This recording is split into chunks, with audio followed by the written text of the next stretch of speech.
அன்புள்ளம் கொண்ட விஆஸ்ட்ரோ டிவி நேயர்களே வணக்கம். நான் உங்கள் அறிமுக ஜோதிடர் வெங்கடேஸ்வரன். இப்ப நம்ம எதை பத்தி பார்க்க போறோம்னா மாசி மாத பலன்களை பத்தி பார்க்க போறோம். சூரிய பகவானானவர் கும்ப ராசியில சஞ்சரிக்க காலகட்டத்தை எந்த மாதிரியான மாற்றங்கள் இருக்கும் அப்படிங்கிறத பத்தி பேசுறதுதான் இந்த மாசி மாத பலன்கள். சரிங்களா?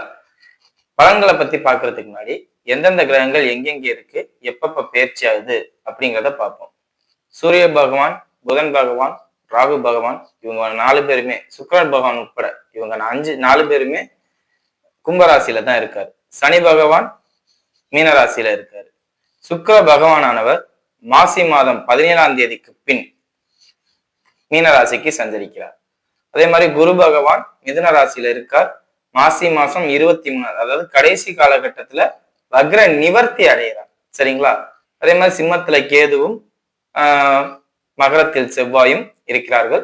அதே மாதிரி செவ்வாய் பகவானும் மாசி மாசம் 11ஆம் தேதிக்கு பின் கும்பத்துக்குள்ள வந்துடுறாரு. அப்ப 5 கிரகங்கள் ஒரு குறிப்பிட்ட ஒரு 10 நாளைக்கு கும்பத்துல இருக்கு.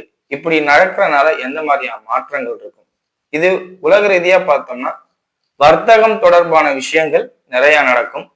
குறிப்பா ராகுவோட அனைத்து கிரகங்களும் சேர்றதுனால பூமிக்கு அடியில் கிடைக்கக்கூடிய விலை உயர்ந்த கற்களாக இருக்கட்டும், இல்ல ஆயில் சொல்லக்கூடிய பெட்ரோல் சம்பந்தப்பட்ட அமைப்புகளாக இருக்கட்டும், இல்லாட்டி வேற ஏதாவது மொத்தத்துல பூமி ஆழமான இடத்துல கிடைக்கக்கூடிய விஷயங்கள்ல இந்த நடக்கக்கூடிய விஷயங்களுக்குரிய வர்த்தகங்கள் மிகப்பெரிய லெவல்ல பேசும் பொருளாகவோ இல்ல மாற்றத்துக்குரிய சடன் இன்க்ரீஸ், அதாவது ஒன்னும் திடீர்னு விலை உயரும், இல்லாட்டி திடீர்னு விலை குறையும். அதாவது இப்ப பெட்ரோல் 100 ரூபாய்க்கு போயிட்டு இருக்குன்னா பெட்ரோல் திடீர்னு 45 ரூபா 50, இதெல்லாம் நடக்காது, சாத்தியக்கூறு இல்லை. அதே மாதிரி பெட்ரோல் திடீர்னு 150 ரூபா போகுமானா அதுக்கும் சாத்தியக்கூறு இல்லை. வேணா திடீர் ரைஸ் டவுன் இருக்காது. பட் ஆனா கோச்சார ரீதியா இந்த மாதிரி 5 கிரகங்கள் சேரும் போதுல ஏற்றத்தாழ்வு, அதாவது திடீர் மாற்றம், இந்த பூமிக்கு அடியில் கிடைக்கக்கூடிய விலை உயர்ந்த பொருட்கள்ல ஏதோ ஒண்ணு. இப்ப தங்கமும் பூமிக்கு அடியில தான் கிடைக்குது. திடீர்னு போன மாசம் பார்த்தோம்னா சர்ன்னு ஏறுனுச்சு. அந்த மாதிரி ஏதாவது சர்ன்னு ஏறுற மாதிரி ஏதோ ஒண்ணு பூமிக்கு அடியில கிடைக்கக்கூடிய விஷயங்கள்ல மாற்றம் இருக்கும். விலை உயரும், விலை குறையும், வர்த்தக ரீதியான பொருட்கள்ல நடக்கும் அப்படிங்கிறது இது உலக ரீதியா. இப்ப 12 ராசிகளுக்கும் இந்த ராகுவோட எல்லா கிரகங்களும் சேர்றதுனால, அதாவது அனைத்து ராசி அதிபர்களும் ராகுவோட சேர்றாங்க. அப்ப எந்த மாதிரியான மாற்றங்கள் நடக்கும் அப்படிங்கிறத வாங்க பார்ப்போம். மகர ராசி அன்பர்களே, ராசிக்கு 3ஆம் இடத்தில் சனி பகவானின் சஞ்சாரமும், ராசிக்கு 2ஆம் இடத்தில் 5 கிரகங்களின் கூட்டணியும் இருக்கு. சோ இந்த அமைப்பானது வருமானத்தை அதிகமா கொடுக்கும் அப்படிங்கிறத சொல்லலாம். கை நிறைய சம்பாதிக்க வைக்கும். அதே மாதிரி உங்களோட பேச்சு தப்பு தப்பா இருக்கும் மீன்ஸ் கொஞ்சம் ஆணவமா அதிகாரமா இருக்கும். யாருக்கா இருந்தாலும் கையில காசு கொண்டு சேரும் போதுல வாய் கொழுப்பு அதிகம் அப்படிங்கிறது சூழ்நிலை வந்துடும். ஸோ அந்த விஷயத்த மட்டும் கொஞ்சம் கவனமா பார்த்துக்கோங்க. மற்றபடி குடும்பத்துல இருந்த பிரச்சனைகள்லாம் தீர்ந்து எல்லாம் சரி வர்றதுக்கு உண்டான சூழ்நிலைகள் நடக்குது. அதே மாதிரி தாயாரோட உடல்நிலை, தந்தையாரோட உடல்நிலையெல்லாம் கொஞ்சம் கவனமா பார்த்துக்கிறது ரொம்ப ரொம்ப நல்லது அப்படின்னு சொல்லலாம். ஏன்னா 4ஆம் அதிபதினு சொல்லக்கூடிய செவ்வாயோடையும் ராகு சேர்றாரு, 9ஆம் அதிபதினு சொல்லக்கூடிய புதனோடையும் ராகு சேர்றாரு. இந்த அமைப்பு கொஞ்சம் பத்தாத அமைப்பு தான் தாய் தந்தையரின் உடல்நிலைக்கு. 8ஆம் இடத்துல இருக்கிற கேது உங்களுக்கு தொழில் சம்பந்தப்பட்ட அமைப்புகள்ல ஒரு முன்னேற்றத்தை இந்த காலகட்டத்துல கொடுக்கும். என்னன்னு சொல்ல போனா கேது ஆதிக்கம் நிறைந்த நபர்களாலே உங்களுக்கு தொழில் சம்பந்தப்பட்ட அமைப்புகள்ல ஒரு வருமானமோ ஒரு ஊதியமோ இல்லாட்டி ஏதோ ஒரு விஷயம் பிளஸ் தான் நடக்கும். ஸோ நீங்க கோயில் விநாயகர் வழிபாடு இந்த காலகட்டத்துல பண்றது மிக மிக சிறப்பு. தொழில நல்ல முன்னேற்றத்தை கொடுக்கறதுக்கு அப்படிங்கிறதே சொல்லலாம். சரிங்களா? அதே மாதிரி ராசிக்கு 3ஆம் அதிபதினு சொல்லக்கூடிய குரு பகவான் வக்ரம் பெற்று 6ஆம் இடத்துல இருக்கிறது கொஞ்சம் தப்பு. அவர் மட்டும் தேவையில்லாத விஷயங்கள்லாம் துணிஞ்சு இறங்குறதுக்கும் செலவு பண்றதுக்கும் வழிவகுப்பாரு. அதெல்லாம் கொஞ்சம் பார்த்துக்கங்க. தேவையில்லாம யார்கிட்டையும் போய் வம்பு பண்ணி மாட்டிக்கிட்டு முடிக்காதீங்க.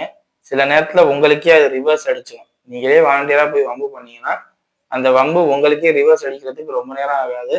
ஸோ இதெல்லாம் கொஞ்சம் கவனமா பார்த்து எச்சரிக்கையுடன் நடந்துக்கிறது ரொம்ப ரொம்ப நல்லது அப்படிங்கிறதையும் சொல்லலாம். சரிங்களா? குழந்தைகளுக்கும் இந்த காலகட்டத்தில் 5ஆம் அதிபதி ராகுவோட இணைகிறது. குழந்தைகள் சம்பந்தப்பட்ட அமைப்புகள்ல கொஞ்சம் எச்சரிக்கையா இருங்க. அதே மாதிரி கடன் சம்பந்தப்பட்ட அமைப்புகள்லையும் கொஞ்சம் எச்சரிக்கையா இருங்க. எல்லாத்துலயும் கொஞ்சம் பார்த்து இருந்துக்கிறது நல்லது. வருமானம் கிடைக்கும். நான் பினான்சியலா நீங்க பாதிக்கப்படுவீங்க அப்படிங்கிறத நான் சொல்லவே இல்லை. இந்த காலகட்டத்துல உங்களுக்கு வருமானம் அதிகம். ஆனால் எல்லாத்துலயும் கொஞ்சம் கவனமா இருக்கணும். சுத்தி இருக்க இப்ப ஒண்ணும் இல்லை, உங்களுக்கு 1 லட்சம் ரூபாய் பணம் வருதுன்னா அது ஏதோ ஒரு பக்கம் செலவு பண்ற மாதிரி சூழ்நிலையோட வந்துச்சுன்னு வச்சுக்கோங்க, அந்த பணம் வந்து பிரயோஜனம் இல்லை அப்படின்னு தான் சொல்லுவேன். ஸோ அந்த மாதிரி தான் இருக்கும் அப்படிங்கிறத சொல்றேன். நாலா பக்கமும் பணம் வரும், உங்களுக்கு பேச்சு திறமை நல்லா இருக்கும், தொழில் நல்லா இருக்கும்.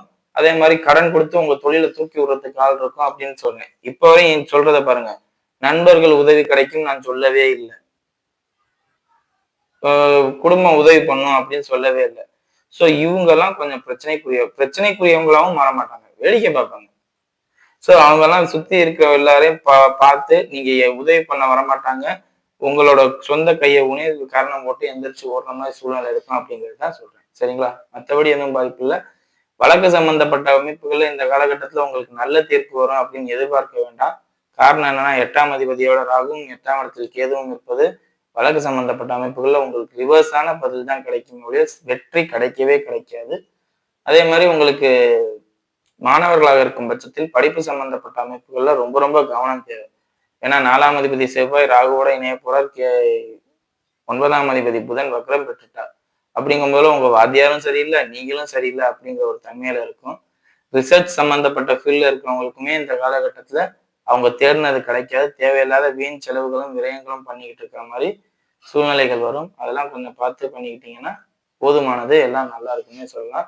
ரொம்ப ஆசைப்படாதீங்க. வருமானம் அதிகமா வருது அப்படிங்கிறதுக்காண்டி ரொம்ப ஆசைப்பட்டு எந்த ஒரு வேலையும் பார்த்து மாட்டிக்காதீங்க அப்படிங்கிறத சொல்லலாம். சரிங்களா? மற்றபடி நெகட்டிவா ஒன்றும் இல்லை. உடன் பிறந்த சகோதர சகோதரிகளை மட்டும் எந்த ஒரு விஷயத்தையும் நம்ப வேண்டாம். அவங்களை எதுக்கும் கூப்பிட வேண்டாம். அப்படி கூப்பிட்டீங்கன்னா அதுவே உங்களுக்கு உபத்திரமா போறதுக்கு கூட வாய்ப்பு இருக்கு அப்படிங்கிறதையும் சொல்லலாம். சரிங்களா? வாங்க நட்சத்திர ரீதியான பலன்களை பார்ப்போம். உத்திராட நட்சத்திரக்காரர்கள். உத்திராட நட்சத்திரக்காரர்களை பொறுத்தவரையும் நட்சத்திராதிபதி சூரியன் ராகுவோட இணைகிறார். ராசிக்கு 8ஆம் இடமான சிம்ம வீட்டில் கேது இருக்கார். ராசியில செவ்வாய் பகவான் ஒரு 26ஆம் தேதி வரை இருக்கார். ஸோ இந்த அமைப்பானது உங்களுக்கு வந்து வேகத்தையும் துணிச்சலையும் அதிகமா கொடுக்கும், தைரியத்தை ரொம்ப கொடுக்கும். இது யாருக்கு ரொம்ப தப்பான காலகட்டம்னா இளம் வயதினர்களுக்கு எதிர்பாலினம் சம்பந்தப்பட்ட அமைப்புகள்ல அனாவசியமான துணிச்சலையும் தைரியத்தையும் கொடுக்கும்.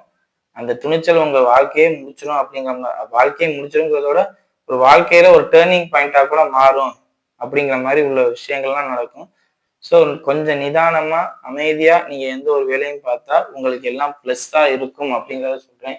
விதி என்னவோ அது நடக்கும் அப்படிங்கிற ஒரு தன்மையும் இருக்கு. அதை கொஞ்சம் பார்த்துக்கோங்க. சரிங்களா? மற்றபடி எந்த பாதிப்பும் இல்லை. திருமணம் ஆகாதவர்களாக இருக்கும் பட்சத்தில் இந்த காலகட்டத்துல ஜனனகால ஜாதகத்தை ஒரு ஆய்வுக்கு எடுங்க. கோச்சார ரீதியா உங்களுக்கு திருமண அமைப்பு வலுவாக இருக்கிறது அப்படின்னே சொல்லலாம். இன்னும் சொல்லப்போனா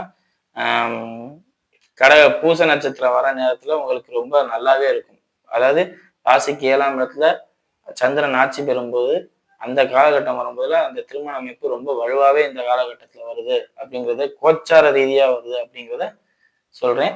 மற்றபடி எந்த பாதிப்பும் இல்லை. மாணவர்களாக இருக்கும் பட்சத்தில் படிப்பு ரொம்ப ரொம்ப கவனமா இருக்கணும். பூமி சம்பந்தப்பட்ட அமைப்புகள்ல நிறைய பிரச்சனையை பார்க்குற மாதிரி இருக்கும்.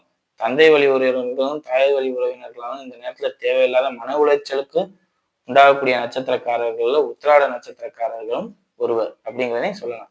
சரிங்களா? மற்றபடி எந்த பாதிப்பும் பெரிய லெவல்ல இல்லை. தாய் தந்தையர்களாம் இந்த நேரத்துல எந்த பாதிப்பும் இருக்காது. தாய் வழி உறவினர்களும் தந்தை வழி உறவினர்களாலும் இந்த நேரத்துல உங்களுக்கு பாதிப்பு வரும் அப்படிங்கிறத சொல்றேன். சரிங்களா? மற்றபடி எந்த பாதிப்பும் இல்லை, எல்லாம் நல்லா இருக்கு. அடுத்தது திருவோண நட்சத்திரக்காரர்கள். திருவோண நட்சத்திரக்காரர்களை பொறுத்தவரை நட்சத்திராதிபதி சந்திரன் 27 இடத்துல சுற்றுறவர். அப்ப சுத்திக்கிட்டே இருக்கிறவருக்கு இந்த மாதிரி 2ஆம் இடத்துல இந்த மாதிரி கிரக சேர்க்கை வர்றதுங்கிறது பார்த்தா ஒரு வேலையை பார்க்காம எல்லா வேலையும் பார்த்து சம்பாதிக்கிற மாதிரி, ஒரே வேலையா பார்க்காம 30 நாள்னா 30 வேலையை பார்ப்பீங்க. 30 வாட்டி சம்பளம் வாங்குவீங்க. ஒரு நாள் இந்த வேலையை பார்க்கறது, ஒரு நாள் அந்த வேலையை பார்க்கறது, இன்னொரு நாள் இந்த வேலையை பார்க்கறது, அப்படி ஓடுவீங்க.